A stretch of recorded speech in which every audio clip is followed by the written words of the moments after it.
Hi, everybody. Today we're going to be talking about how to diagram verbals. So verbals, remember, just as a quick review, I do have another lesson that goes into details on verbals and how we identify them in a sentence, but they are phrases and words that look like verbs but don't function like verbs in a sentence. Instead, they function as other parts of speech. So we're just going to go through and talk about how we would diagram these. So we'll start with participles and participial phrases. So when we have a participle, what you do is you want to place the participle phrase underneath the word it modifies in a sentence, and then just diagram the rest of the sentence as you typically would. So for example, our subject always goes here on the left side of the main line. Our verb always goes here on the right side of the main line. And then our participle is going to come right here on this also looks like the line that we use for a prepositional phrase. Okay, but the way that we diagram it, see if it lets me click, is we're going to diagram it by writing the participle kind of at a sloping angle like this underneath whatever word that it's modifying. And then, the rest of the sentence we just kind of diagram. So this is the difference between a participle and a prepositional phrase. So a prepositional phrase, you would actually put the preposition here on the slanted part, the object of the preposition here on the horizontal part. But with the participle, you put the actual participle word itself and just kind of sloping like this along that line. All right, so let's take a look at this example sentence that we have here. Good rule of thumb to kind of go by is before you start diagramming, you just want to label your sentence. So let's start first by finding the subject and the verb. Sometimes I think it's easiest to start with the verb, but when you're doing verbals, you have to be careful because remember that verbals look like verbs, but they don't function like verbs. So here in this sentence, our subject is Ted, and the verb that goes along with that subject Ted is saw. Okay, and whenever we're identifying verbs, remember we want to identify it as action or linking, and this one is an action verb. So we would be looking for a direct object by asking ourselves the question, what? Ted saw what? And he saw a robin is our direct object. So we would just label that DO. And then all of these words are actually modifying robin. The, first, and spring are all describing robin. So then here we have this participial phrase. And I kind of just like to underline my verbals so that I can kind of see what it is. So we have to first identify, well, what is that single word participle in that phrase? Well, key here, it ends in ing. Okay, so the participle here is walking, and I'll just put part for now. And then to school is telling us where we're walking to. So that's going to be part of the phrase, but it is functioning as a preposition that is modifying that participle. So when we diagram this, we're actually going to diagram to school underneath the participle walking. And we'll take a look here down on the diagram as to kind of where we're going to plug all that in. All right, so we always start with our subject. Subject is going to go here on the left side of the main line. Verb is going to go here, separated from the subject by that horizontal line. Our direct object will go here, and then all of the words modifying it will go underneath. And then our participle, oh, I did forget to say, we have to figure out, okay, what is our participle modifying? I'll kind of change my pen color for this. So the participle, walking to school, well, we have to ask ourselves who or what is doing the walking to school, because that's how we can figure out, okay, well, what is this phrase actually modifying? So the whole phrase itself is describing Ted, right? Ted is the one who's doing the walking to school. So this whole phrase is functioning as an adjective describing Ted. So we want to diagram it underneath Ted, which you can see the lines are already here for that. So again, we'll put our participle kind of sloping like this along that line underneath Ted.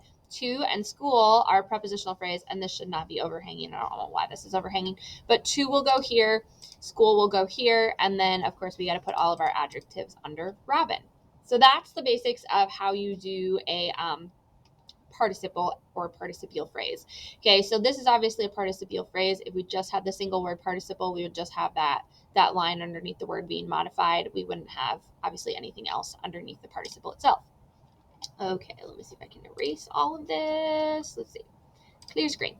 All right, now we're going to talk about gerunds, and I personally love gerunds. I think they are so fun to diagram because you get to do what we call these little chicken feet on the gerund. Okay, so these are the little chicken feet. Now, actually, what this stem attached to the chicken feet represents is it represents a word that's taking the place of a noun in a sentence, which is exactly what gerunds do, right? Gerunds are verb-looking words that end in ing that function as nouns in a sentence. So anytime you see these little chicken feet, it's indicating that you have a word functioning as a noun in a sentence that doesn't typically function as a noun.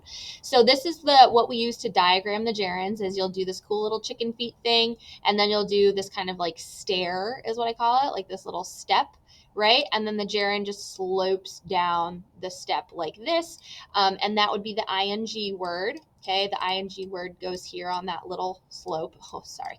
Writing with the mouse is hard. And then any other words that are modifying the gerund would just go underneath. If you have a prepositional phrase or, some other modifier of the gerund, it would just kind of go like that. So let's go ahead and take a look here at an example. So this is going to be a gerund. I already kind of tell you, but it's functioning as a subject of the sentence, which it is here, right? Catching is our gerund, and so I'm just going to mark this as like a G, but this is also our subject of the sentence, right? And a big fish tells us what we're catching, so it's actually part of the gerund phrase, okay? And fish is going to be the object of that gerund because it tells us what we're catching, and then and big are modifying fish. Was is our linking verb, and then thrill is actually going to be our predicate nominative, right? Because it's, if you have a linking verb, just replace it with an equal sign. Catching a big fish equals what? It equals a thrill. Thrill is a noun, so we mark it predicate nominative, and then is modifying thrill. Okay, so now that we have it labeled, we can kind of just plug it into the diagram that we have here.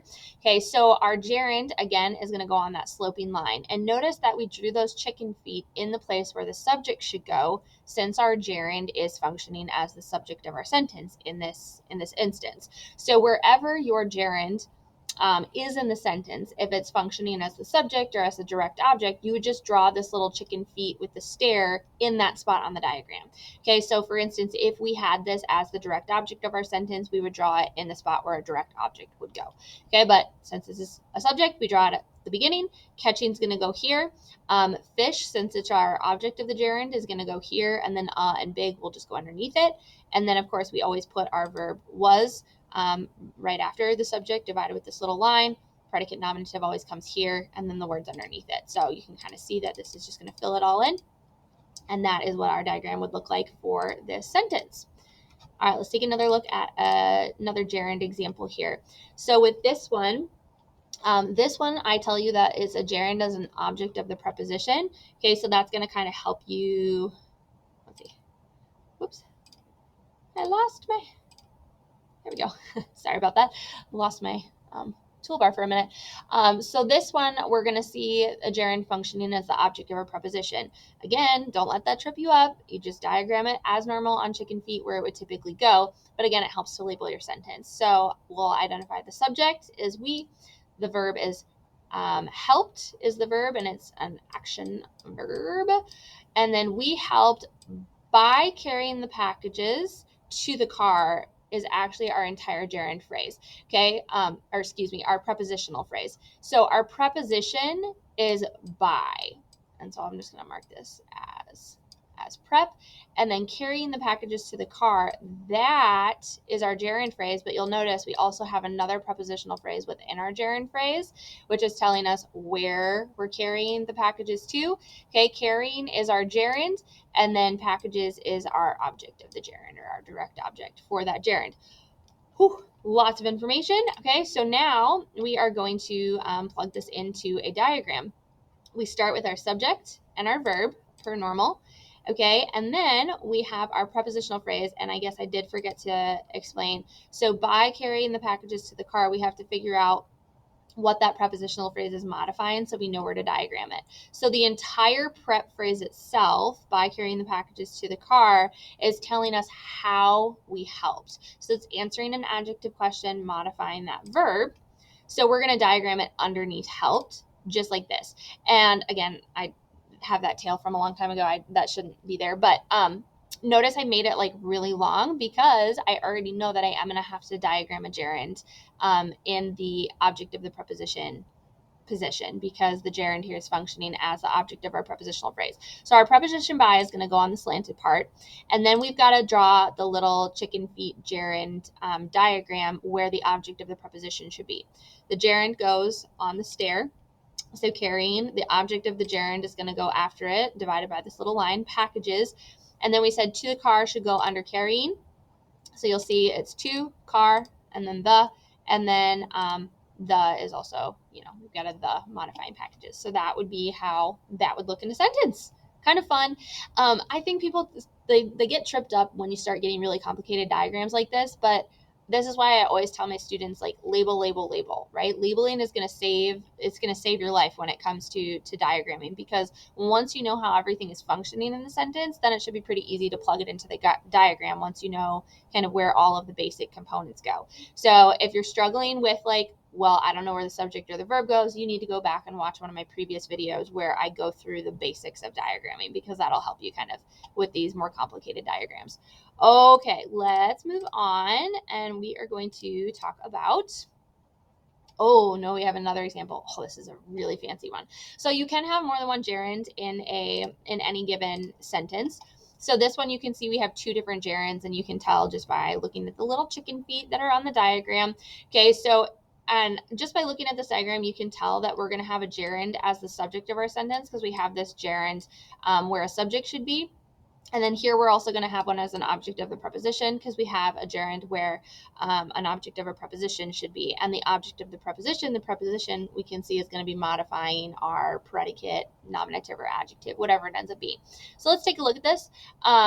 First, since we know that we have a gerund as our subject, it's pretty easy to find where that gerund is, because gerunds always end in ing. So we've got waiting patiently for hours, right? And then we've got our linking verb is. So this is gerund phrase is our subject, and then this waiting is our gerund. Patiently is describing how we're waiting, and then 4 hours is a prep phrase, also telling us how long or to what extent we're waiting.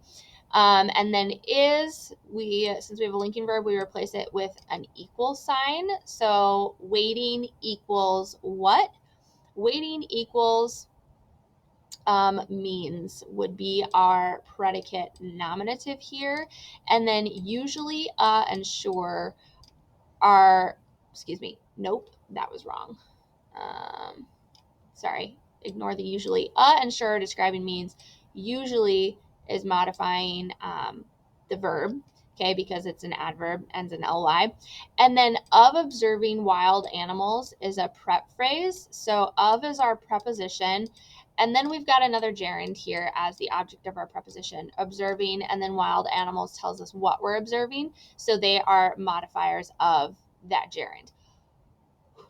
Nope, sorry. See, I'm getting confused. Observing, what we're observing, animals is our object of the gerund, and then wild is describing the animals. Okay, so that's a fun one. It even confused me there for a minute because I haven't looked at this in like 5 years, so I apologize. But now that we have it all labeled, we can just plug it into our diagram where everything goes. Okay, so our subject is just going to go right here. Oh, okay, well, it started with our verb, but then our subject waiting is going to go right here. And then we've got all of these words that are modifying waiting that'll just get diagrammed underneath it. And then we've got our linking verb is already there. Our predicate nominative means will go right there with all of the words modifying it underneath. Usually will go underneath the verb. And then we've got our gerund, that is the prepositional phrase, part of the prepositional phrase modifying means. So you'll see that this all just gets kind of plugged in the spot where it goes on the diagram. Again, this is getting a little complicated, and if you don't know the basics, it's probably not going to make any sense. So make sure you're back and watching those basics. Okay, now we're moving on to infinitives. Now, infinitives are diagrammed based on how they function in a sentence. So remember that I mentioned the little chicken feet that are part of the gerunds. They don't indicate a gerund necessarily. The chicken feet indicate a word functioning as a noun in a sentence that doesn't typically function as a noun. Okay, so when we have an infinitive that functions as a noun, it also has to go on chicken feet. But the way that we diagram infinitives is we diagram them almost on like this prepositional phrase line, right? It's like the same line that we use for prepositional phrases. It's a little slanted line attached to a horizontal line. Okay, but when the infinitive is functioning as a noun, it goes on top of the chicken feet. You'll put the word to on the slanted part and then the infinitive verb on the horizontal part. And remember, infinitives, they're super easy to spot because they always start with the word to and then they're followed by a verb. Not to be confused with preposition to, which is always followed by a noun. So just kind of be aware of that. So that's how you would diagram an infinitive functioning as a noun. If it functions as an adjective or adverb, you just diagram it underneath whatever word it's modifying, just like you would a prepositional phrase. Alrighty, so let's go on and kind of look at an example of this. All right, so here's an example, and I do indicate that the infinitive is functioning as a noun here, but again, helps to label your sentence. Okay, so Howard is our subject, wanted is our verb, and it's an action verb. So we ask the question, what? Howard wanted what? Okay, now here we have an infinitive phrase, to get Debbie a record album. To get is our infinitive that is functioning as our direct object. To get what? Album is the direct object of the infinitive, and then for whom Debbie would be kind of the indirect object. So let's take a look at how we're going to diagram this. Whew, this one's going to be fun. All right, so Howard goes in the subject spot. Wanted goes in the verb spot, of course. And then since this is our direct object, we do need to put it in the direct object spot after the verb. And since it's functioning as a noun, that means it has to go on the chicken feet. So it's going to go something like this. Okay, our infinitive to get is going to go here.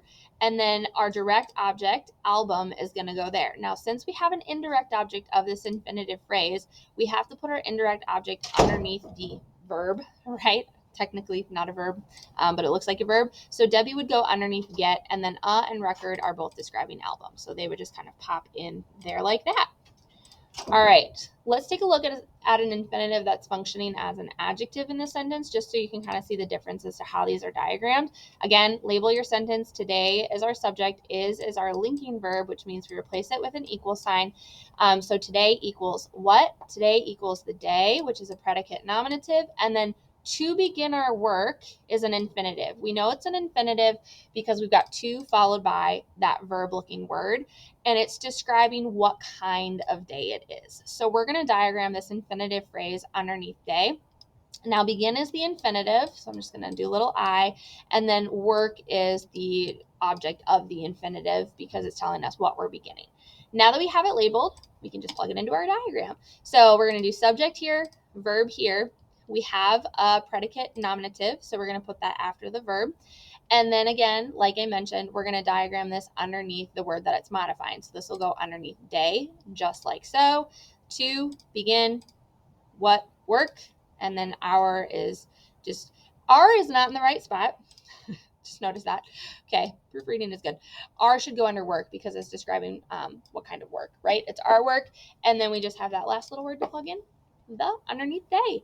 And I think that ends our lesson for today. So hopefully this makes sense. I know that the verbals tend to get a little more complicated, but again, if you have a strong grasp of like the beginner's guide to diagramming the basic parts of speech, then hopefully this is just kind of the next stepping stone for you. Hope you guys enjoyed, and shoot me a message if you have any questions.